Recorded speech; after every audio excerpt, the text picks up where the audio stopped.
What's cooking today? CRN Digital Talk. I'm Paul Stern. That is Jack Robertson. Jack, what do we got? Well, Larry Lipson is coming up live from Costa Rica. That is going to be an event. We're all excited about that. He'll be with us in just a few moments. Right now, Reagan Daly is with us in the Sweet Kitchen. Hello, Reagan. How are you? I'm well. How are you? Good. Very good. Tell me about In the Sweet Kitchen. Well, it's a book I wrote. It first came out about 10 years ago. It's all about baking and pastry, and it is now in paperback, which is exciting because it's a heavy book, and it's much lighter in paperback than it was in hardcover. It's kind of two books in one. The second half of the book is 140 original recipes. I've worked for years in pastry as a pastry chef in different restaurants. What were some of the restaurants, Reagan? I'm up in Toronto, in Canada.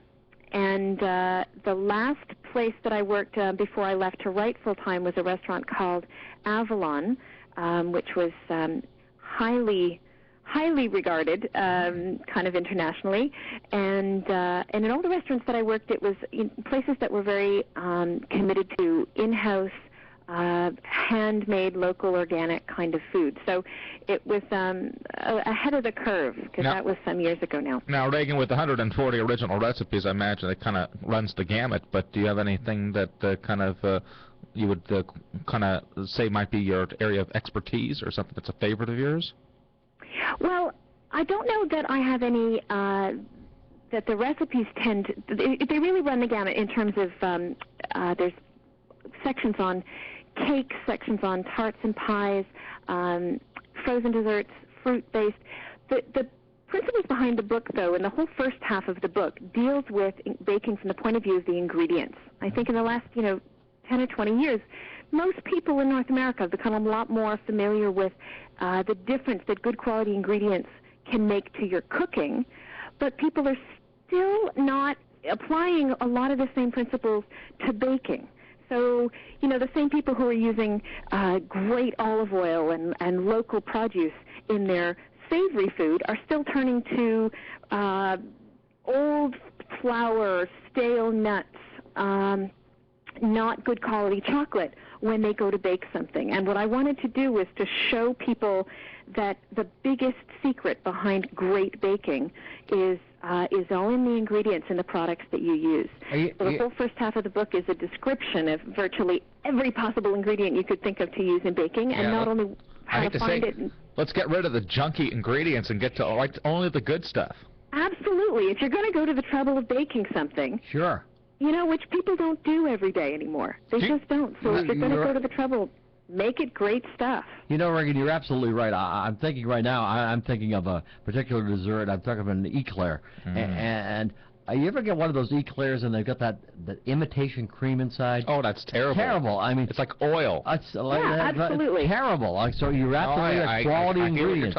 Well, if I could, from a historical perspective, obviously when these dishes were created, they used I would imagine, the finer ingredients. But at some point in time, all of a sudden, was it just a matter of just, time consumption that people went to some of these shortcuts?